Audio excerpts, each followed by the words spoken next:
الحمد لله وكفى والسلام على عباده الذين اصطفى اما بعد شافع کونوں مکہ کی راہ دکھلاتی رہی شافع کونوں مکہ کی راہ دکھلاتی رہی گمراہان شرک کو توحید سکھلاتی رہی پرچم اسلام ابر درخشاں کے روپ میں پرچم اسلام ابر درخشاں کے روپ میں بدھ کدو کی چار دیواری پر لہراتی رہی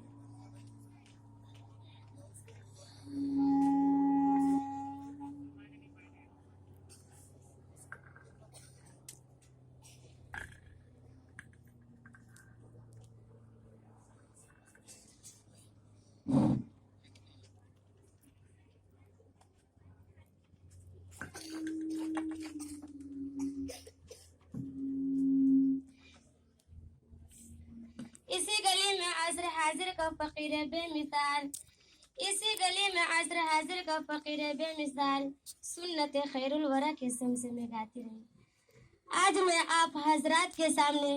اسلام کے ایک عظیم سپوت اور مسلمانوں کے ایک عظیم محسن کا ذکر خیر کرنا چاہتی ہوں جس کے فیوز سے ایک عالم نے استفادہ کیا اور کر رہا ہے جس کی بے باک زبان اور بے خوف قلم نے ہزاروں گمراہوں کو راہ ہدایت سے روشناس کرایا اور جس کی بے مثال قیادت میں ملت اسلامی ہندیہ نے اپنے دین و ایمان کی حفاظت کے لیے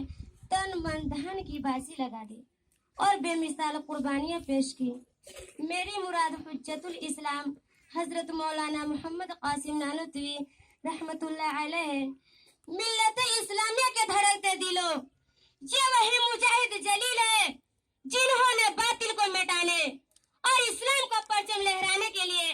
تن من دھن کی بازی لگا دی حکومت برطانیہ نے ہندوستان پر غاصبانہ جمایا اسلام کو مٹا کر عیسائیت کی تبلیغ شروع کی ظلم و ستم کے پہاڑ توڑے گئے کئی لاکھ مسلمانوں کو شہید کر دیا گیا جن کے گھروں میں ہاتھی جھومتے تھے پھوٹا کٹور لے کر در در کی بھیک مانگنے پر مجبور ہوئے شاہ خاندان کی بیگمات پھٹی چادر سر پر ڈال کر گھروں میں کھانا پکانے کی نوکری کرنے لگی وہ پردے نشین عورتیں جن کے دیدار سے چاند سورج ترستے تھے در در کی بھیک مانگنے پر مجبور ہو گئے ہر طرف سے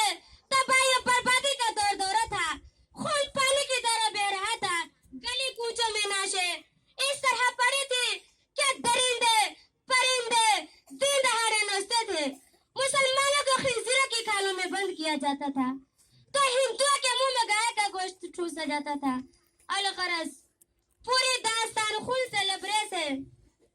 بالآخر عیسائیت کو لٹانے کے لیے دہلی میں ایک میٹنگ بلائی جاتی ہے کہ بصارت و بصیرت کا پیکر مولانا محمد قاسم نانوتوی رحمت اللہ علیہ دراندش مشورہ دیتا ہے جس کے نتیجے میں ہندوستان میں عیسائیت کی ٹکر کے لیے ایک فضا قائم ہو جاتی ہے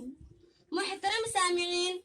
اس عظیم ہستی نے عیسائیت کو لٹانے کے لیے کیا کچھ نہیں کیا شاملی کا میدان ہے حق و باطل کی جنگ جاری ہے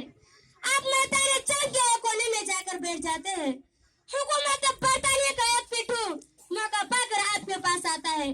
اور کہتا ہے قاسم تم نے بہت سر ابھارا ہے میری چمکتی ہوئی تلوار اب تمہاری خبر لے گی بے ساختہ مرد مجاہد کی زبان سے یہ الفاظ نکلتے یا تو کیا بک رہا ہے اپنے پیچھے کی تو خبر لے لے اگر اسے کوئی انگریز جو ہی سر گھماتا ہے قاسم نانوتوی رحمت اللہ علیہ کی تلوار بجلی کی طرح چمکتی اور اس کو زمین پر تڑپا دیتی اسی جنگ میں مصوب کی کنپٹی پر گولی لگتی ہے حالت بگڑ ہو جاتی ہے کپڑے خون سے شرابور ہے مگر آسمان استقلال کا یہ پہاڑ اڑتا ہے اور دیکھتا ہے کہیں گولی کا نشان نظر نہیں آتا حکومت برطانیہ نے ایک ناپاک سازش کی ہندو قوم کو مسلمانوں کے مقابل کھڑا کیا اس ملک ہندوستان میں مسلمانوں کو سیاسی اہمیت حاصل تھی انگریز نے ہندوؤں کو آگے بڑھایا مسلمانوں کو گھٹایا جب معاشی و سیاسی میدان میں ہندو قوم آگے بڑھی تو انہیں مذہب کی برتری اور بلندی سمجھائی ہندو اور مسلم کو آپس میں لڑایا چنانچہ سن 1876 عیسوی میں شاہ جہاں پور کے میلے میں ان دو دادا پھروں کو بگوش خود سن چکے تھے